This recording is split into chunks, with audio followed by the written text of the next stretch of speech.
Hi guys, എല്ലാ കർഷക സുഹൃത്തുക്കൾക്കും എൻ്റെ വെണ്ട കൃഷിയിലേക്ക് ഹൃദ്യമായ സ്വാഗതം.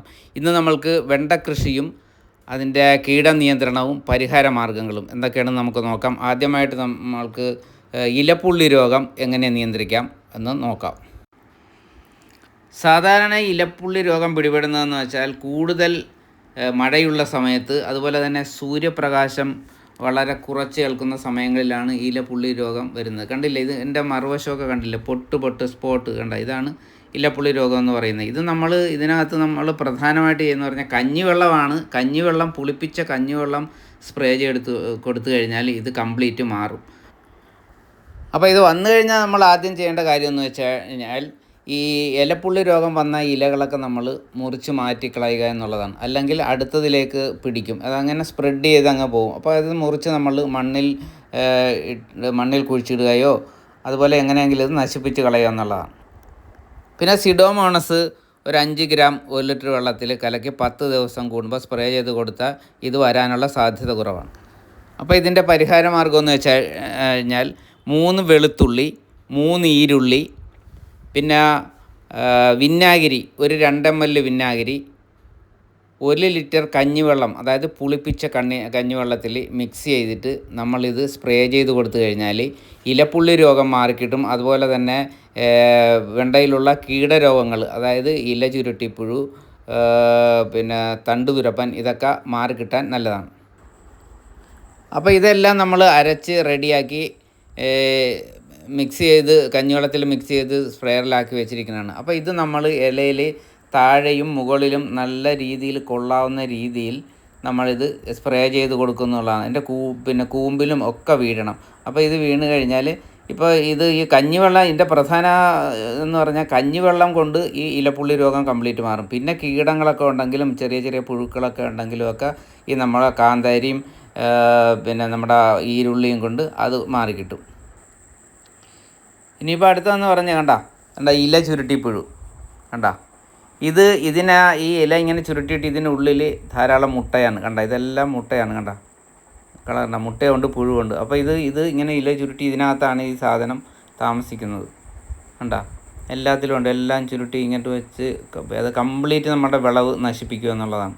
ചുരുണ്ടതിൻ്റെ കൂമ്പും ഒക്കെ കരണ്ടും ഉരുണ്ടും ഒക്കെ മാറും. അപ്പോൾ ഇതിന് നമ്മൾ ചെയ്യേണ്ടതെന്ന് പറഞ്ഞാൽ നമ്മൾ ഒരു 5 കാന്താരി അരച്ചതിൻ്റെ നീരെടുക്കുക. എന്നിട്ട് ഒരു 2 ml പിന്നെ വിനാഗിരിയും കൂടെ ചേർത്ത് സ്പ്രേ ചെയ്ത് കൊടുത്താൽ ഇത് കംപ്ലീറ്റ് അങ്ങ് മാറിക്കിട്ടും.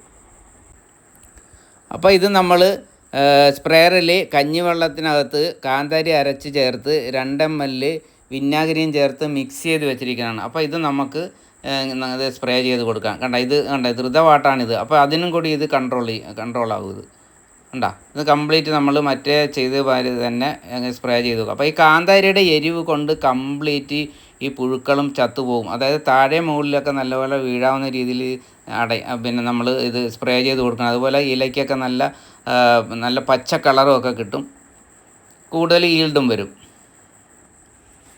അതായത് ഏത് കാലാവസ്ഥയിലും പാടത്തും പറമ്പിലും ഒക്കെ ഒരുപോലെ കൃഷി ചെയ്യാൻ പറ്റിയ ഒരു പച്ചക്കറി തന്നെയാണ് വെണ്ട. ഇതിനകത്ത് ധാരാളം നാരുകൾ അടങ്ങിയിട്ടുണ്ട്. അതുപോലെ തന്നെ ഇതിനകത്തൊരു ജെല്ലുണ്ട്. ആ ജെല്ലെന്ന് പറയുന്നത് നമ്മുടെ മുട്ടുവേദനയ്ക്ക് അത് നല്ലതാണെന്നാണ് പറഞ്ഞു കേട്ടിട്ടുള്ളത്. അപ്പോൾ നമുക്കിവിടെ ഏറ്റവും കൂടുതൽ കൃഷി ചെയ്യാൻ പറ്റിയ ഇനമെന്ന് പറഞ്ഞാൽ അർക്കമംഗള, അതുപോലെ തന്നെ അർക്ക സാമ്രാട്ട് ഉണ്ട്. പിന്നെ അതുപോലെ തന്നെ പിന്നെ അരുണൊക്കെ രോഗപ്രതിരോധ ശേഷിയുള്ളതാണ്. പിന്നെ അരുണെന്ന് പറഞ്ഞാൽ വേറൊരു പ്രത്യേകത എന്ന് വെച്ചാൽ ഈ മൊസൈക്ക് രോഗത്തെ ചെറുക്കാനായിട്ട് ഏറ്റവും നല്ല പ്രതിരോധ ശേഷിയുള്ള ഒരു ഇനം തന്നെയാണ് അരുൺ. അതുപോലെ തന്നെ CO3 റെഡ് കളറാണ്. അതും ധാരാളം പിന്നെ ഈൽഡ് കിട്ടുന്നൊരു ഇനം തന്നെയാണ്. സാധാരണ വെണ്ട നട്ട് കഴിഞ്ഞാൽ ഒരു മാസമാകുമ്പോൾ തന്നെ ഇത് പൂ കുത്തി തുടങ്ങും എന്നുള്ളതാണ് അതിൻ്റെ പ്രത്യേകത. മറ്റ് വിളകളെ പോലെ അല്ല, പൂ കുത്തി തുടങ്ങുക. അപ്പോൾ നമ്മൾ അതിൻ്റെ ആരോഗ്യം അനുസരിച്ച് നമ്മൾ കായ്ക്കാനായിട്ട് അനുവദിക്കുക എന്നുള്ളതാണ്. ഇപ്പോൾ ആരോഗ്യം കൂടുതലുണ്ടെങ്കിൽ പിന്നെ നമ്മൾ അതിൻ്റെ പൂ എടുത്ത് കളയണമെന്നില്ല, പെട്ടെന്ന് കായ്പ്പിക്കുക എന്നുള്ളതാണ്. അപ്പോൾ ഒരു വെണ്ടയിൽ നിന്ന് തന്നെ നമുക്കൊരു 10-70 കായൊക്കെ കിട്ടും. പിന്നെ പാടത്താണെങ്കിൽ അതിൽ കൂടുതൽ കിട്ടും. നല്ല നീളത്തിലുള്ള, ഇപ്പോൾ നമ്മൾ നട്ടിരിക്കുന്ന പറഞ്ഞാൽ അർക്ക മംഗളയുണ്ട്, അർക്ക സാമ്രാട്ടുമുണ്ട്. അതുപോലെ തന്നെ റെഡും ചെറുതായിട്ട് പിന്നെ ഉണ്ട്. അത് നമ്മളെ കായ ആയിട്ടില്ല, പൂത്ത് തുടങ്ങിയിട്ടില്ല. പിന്നെ നമ്മൾ വെണ്ട കൃഷി ചെയ്യുമ്പം നമ്മൾ ഇതിൻ്റെ പ്രധാനമായിട്ട് ശ്രദ്ധിക്കേണ്ട കാര്യം എന്ന് വെച്ചാൽ നമ്മൾ ഒന്നരാടം ദിവസങ്ങളിൽ നമ്മൾ ഇത് വിളവെടുക്കണമെന്നുള്ളതാണ്. ഇപ്പോൾ മാർക്കറ്റിൽ നമുക്ക് 1 കിലോ വെണ്ടയ്ക്കായിക്ക് ഒരു 60 രൂപയിൽ കുറയാതെ നമുക്ക് വില കിട്ടുന്നുണ്ട്. സാധാരണ രീതിയിൽ നമ്മൾ വെണ്ടയിൽ നിന്ന് വിളവെടുക്കാൻ പറ്റുന്നതെന്ന് വെച്ചാൽ ഒരു 45 ദിവസം ആകുമ്പോഴത്തേന് നമുക്ക് വിളവെടുത്ത് തുടങ്ങാൻ പറ്റും സാധാരണ രീതിയിൽ. അപ്പോൾ അതൊരു നമുക്കൊരു 2 മാസം 3 മാസത്തോളം നമുക്ക് റെഗുലറായിട്ട് നമുക്ക് ഇതിനകത്ത് നിന്ന് വിളവെടുക്കാൻ സാധിക്കും. കണ്ട, ഇത് നമ്മുടെ വളരെ ശുദ്ധമായ ഒരു വിഷം പോലും അടിക്കാതെയുള്ള വെണ്ടയ്ക്കാണ്. കണ്ട, ഇത് നമുക്ക് തിന്നു കഴിഞ്ഞാൽ നല്ല ടേസ്റ്റ് ഉണ്ട്. നല്ല നല്ല ഇതിനകത്ത് നല്ല ജെല്ലുണ്ട്. ഇത് നമ്മൾ ഒരു വെണ്ടയ്ക്ക രാവിലെ നമ്മളെടുത്ത് ചെറുതായിട്ട് അരിഞ്ഞിട്ട് തിളപ്പിച്ചിട്ട് അതിനകത്ത് ചെറുതായിട്ട് ഉപ്പും ചേർത്ത് നമ്മൾ വെറും വയറ്റിൽ കഴിച്ചു കഴിഞ്ഞാൽ നമ്മുടെ കൊളസ്ട്രോളിന് വളരെ കുറവ് കിട്ടുന്നുണ്ട്. ഞാനിത് സ്ഥിരമായിട്ട് ഞാൻ കഴിക്കുന്നതാണ് വെണ്ടയ്ക്ക ഇപ്പം നമ്മുടെ വീട്ടിലുണ്ടാകുന്ന വെണ്ടയ്ക്കാണ്. ഇതിന് വേണ്ടിയിട്ട് ഞാൻ എപ്പോഴും ഇവിടെ ഒരു വെണ്ടയെങ്കിലും ഇവിടെ ഉണ്ടാകും വിളവെടുക്കാൻ പറ്റിയത്. അപ്പോൾ ഞാൻ സ്ഥിരമായിട്ട് ഇത് കഴിച്ചുകൊണ്ടിരിക്കുന്നതാണ്. നമ്മൾക്കിവിടെ കൃഷി ചെയ്യാൻ പറ്റിയ ഇനങ്ങളെന്ന് വെച്ചാൽ അർക്കമംഗള, അതുപോലെ തന്നെ സൽകീർത്തി, അരുൺ രോഗപ്രതിരോധ ശേഷിയുള്ളതാണ്. അതുപോലെ തന്നെ നല്ല മഴയത്തും നടാൻ പറ്റിയൊരു വെറൈറ്റി തന്നെയാണ്.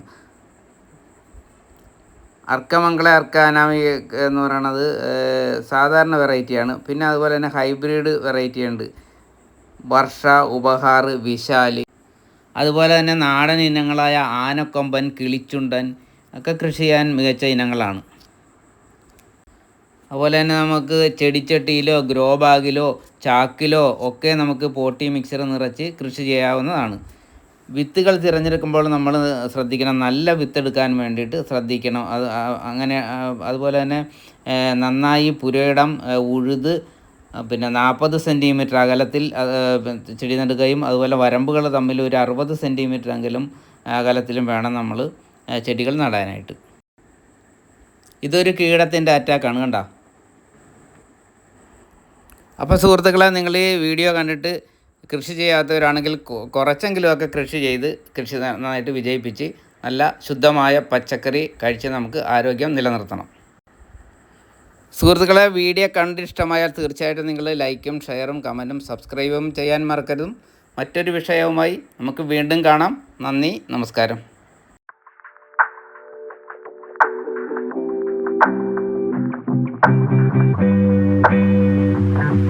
Thank you.